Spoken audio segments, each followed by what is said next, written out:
लेकिन जो खुफिया हाथ इन पॉलिटिकल पार्टियों को चलाते हैं ना, कभी उनकी ऑडियो लीक्स होना तो फिर पता चलेगा कि पाकिस्तान में एक्चुअली होता क्या है। देखें, अब डार साहब मसनूई तरीके से ना डॉलर को कंट्रोल करेंगे और इसका नुकसान निगरान हुकूमत को होगा या आने वाली हुकूमत को होगा, याद रखिएगा। तो मेफेयर अपार्टमेंट्स हैं शरीफ खानदान के, इनका सवाल उठा था 90s में, फिर 2010 तक सारा टाइम गुजर गया, 2015 तक सारा टाइम गुजर गया, 2016 में जाके पनामा लीक्स हो गई।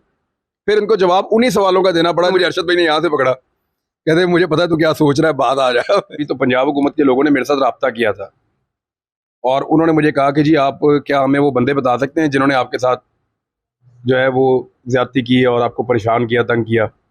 मैंने कहा जी मुझे एक एक का पता है। उन्होंने कहा जी आप सिर्फ हमें नाम बता दें, हम उनको सजा देंगे।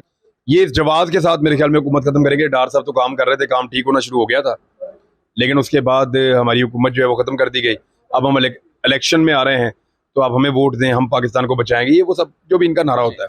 अस्सलाम वालेकुम नाजरीन, मैं हूं कमर मेकन और आप देख रहे हैं IRP टुडे। मेरे साथ जो शख्सियत इस वक्त मौजूद हैं किसी भी तारुफ की मोहताज नहीं है, हमारे मेंटोर हैं, हम इनको देख के सीखते हैं।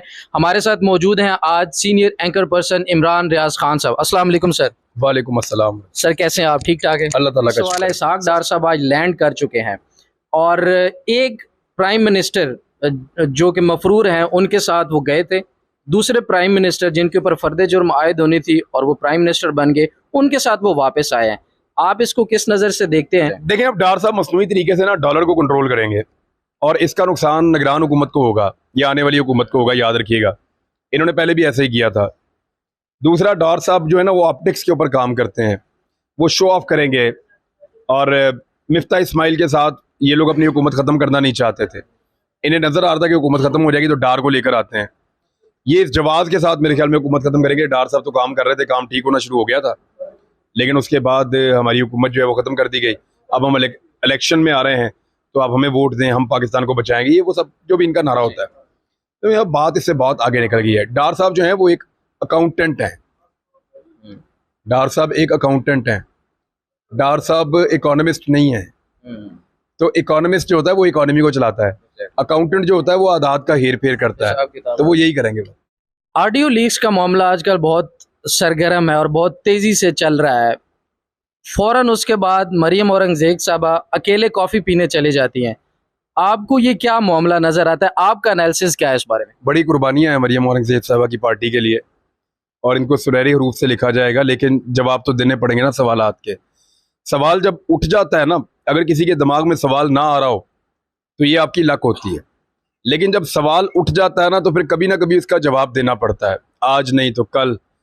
यानी ये जो मेफेयर अपार्टमेंट्स हैं शरीफ खानदान के, इनका सवाल उठा था 90s में, फिर 2010 तक सारा टाइम गुजर गया, 2015 तक सारा टाइम गुजर गया, 2016 में जाके पनामा लीक्स हो गई। फिर इनको जवाब उन्हीं सवालों का देना पड़ा जो 90s में उठे थे। तो सवाल 15-15, 20-20 साल तक अपने जवाबों की तलाश में रहते हैं और सिर्फ सवाल एक दफ़ा उठ जाए तो फिर जवाब आपको कभी ना कभी देना ही पड़ता है। मरियम औरंगज़ेब साहिबा ने कहा है कि, और राणा सनाउल्लाह साहब ने भी कहा है कि इन ऑडियो लीक्स में ये साबित होता है कि हम ठीक काम कर रहे हैं। आपको क्या लगता है कि ऐसे चांसेस भी हैं कि ये खुद से ही सारा ड्रामा रचाया गया? नहीं नहीं, ऐसा नहीं है। वो इनके साथ कोई कार्रवाई कर गया अंदर का बंदा ही, ऐसा लगता है। और जिन पे इन्होंने तकिया किया था उन्हीं पत्तों ने हवा दे दी है। ऑडियो ना लीक्स होती रहती हैं, कभी एक पॉलिटिकल पार्टी की, कभी दूसरी पॉलिटिकल पार्टी की, लेकिन जो खुफिया हाथ इन पॉलिटिकल पार्टियों को चलाते हैं ना, कभी उनकी ऑडियो लीक्स होना तो फिर पता चलेगा कि पाकिस्तान में एक्चुअली होता क्या है।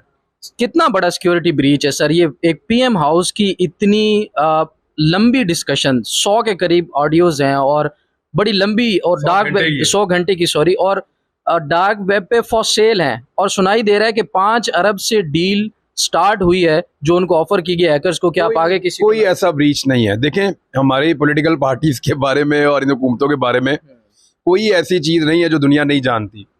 मिसाल के तौर पे अभी पैसा वैसा पाकिस्तान को जो देना है, कोई भी देने के लिए तैयार नहीं है पाकिस्तान को पैसा, कैश की मद में। वो कहते हैं नहीं बताओ चीज़ें कौन सी चाहिए, आपको लेकर देते हैं, और वो भी वहाँ पहुँचाओ उन लोगों तक। एतबार ही नहीं है दुनिया को हमारे ऊपर। लोग हमें अच्छी तरह जानते हैं, उन्हें एक एक हमारे हुक्मरानों के तर्ज अमल का पता है, और अब तो लोगों को भी पता है।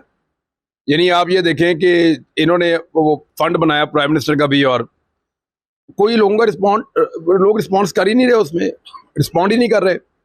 प्रॉब्लम ये है कि जहाँ पे भी आप बैंक में जाएं तो वो कहते हैं जी कि आपने सीएम केपी या सीएम पंजाब के फंड में नहीं डालना, पीएम के फंड के अंदर डालें। बैंक वालों को इंस्ट्रक्शन है कि मजबूर करें, और क्योंकि मैनेजर की ड्यूटी तब बचती है जब उसकी ब्रांच से ज्यादा पैसा पीएम के अकाउंट में आए। वो कहते हैं एंड ऑफ द डे हम इसको बैलेंस करेंगे, चेक करेंगे कि आपने उधर से डलवाया या इधर से डलवाया। तो क्रेडिबिलिटी तो ये है इस प्राइम मिनिस्टर की और उनकी कैबिनेट की, तो वो इस तरह की क्रेडिबिलिटी के साथ दुनिया भी जानती है, इनकी कोई चीज़ छुपी हुई नहीं है, ऑलरेडी सबको पता होता है। अब इनको चाहिए कि ये सारी चीज़ें ओपनली किया करें, लोग एक्सेप्ट कर लेंगे आहिस्ता आहिस्ता, ओपनली किया करें जो दिल करता है। हमें बहुत फ़ख्र है कि हम आपकी टीम में काम कर रहे हैं, बहुत अरसे से आपको फॉलो कर रहे हैं। इनफैक्ट आप जब असीरी में थे तो उसके बाद मैंने इंटरव्यू के लिए बहुत कोशिश की, लेकिन नहीं रब्ता हो सका। इत्तलात ऐसी थी, सुनने में आया कि आपके साथ भी एक तो होता है नारवा सलूक, एक होता है तशद्दुद का तरीक़ेकार।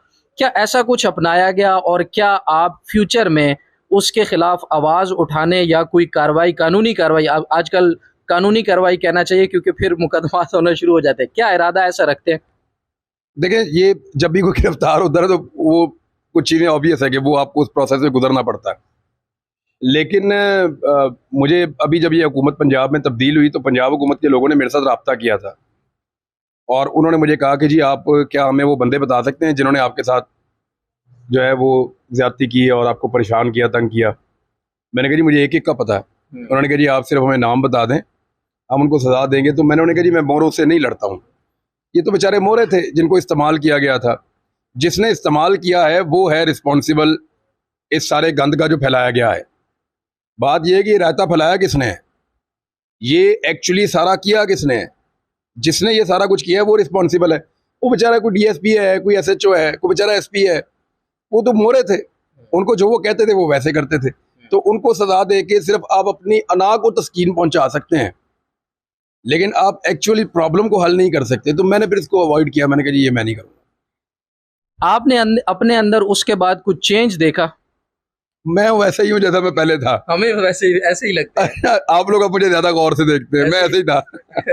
अच्छा, हमने देखा जब आप मुश्किल में थे, जाहिर है वो मुश्किल की घड़ी थी, तो शरीन ज़ादा साहब और सदीक जान भाई, इन्होंने हमें लम्हा बलहमा अपडेट रखा। अगर आपको एक लफ्ज़ शिरीन भाई के लिए चुनना हो तो क्या चुनेंगे? वो बड़े भाई हैं। और सदीक जान भाई? वो छोटा भाई है।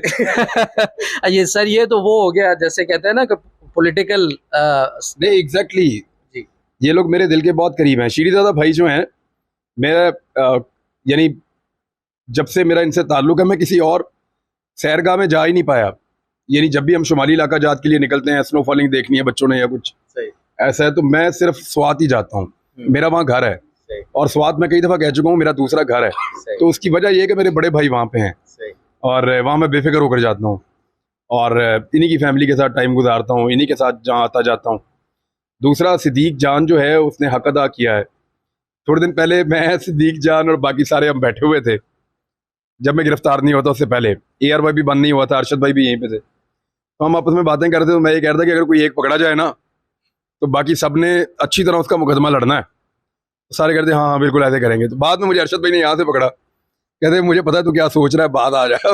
उनको आइडिया था। मैंने कहा देखें, ये कभी ना कभी ये हो जाएगा, अचानक किसी के साथ भी हो सकता है। ये सब लोगों के घर इस्लामाबाद में थे, ये तो इस्लामाबाद में ज़्यादा दिन तक रह सकते हैं। मेरा घर इस्लामाबाद में नहीं है, मेरा घर लाहौर में है। मुझे बार बार वापस लाहौर जाना पड़ता था, और जब मैं लाहौर 4-6 दिन नहीं जाता था तो मुझे ये लगता था कि शायद अब इसमें कोई बुज़दिली है। कोई इतनी बुरी बात नहीं है अगर आप थोड़ी देर तक कोई रह लें तो, लेकिन मेरे दिल में ये आता था बार बार कि शायद ये कोई बुज़दिली है, मैं लाहौर क्यों नहीं जा रहा। फिर मैं वापस चला जाता था। तो मुझे पता था कि इस आने जाने के चक्कर में मैं किसी दिन पकड़ा जाऊँगा, और वो हुआ भी ऐसे ही कि टूल प्लाजा से उन्होंने पकड़ लिया। मैं KP से वापस आ रहा था तो रास्ते में उन्होंने पकड़ लिया।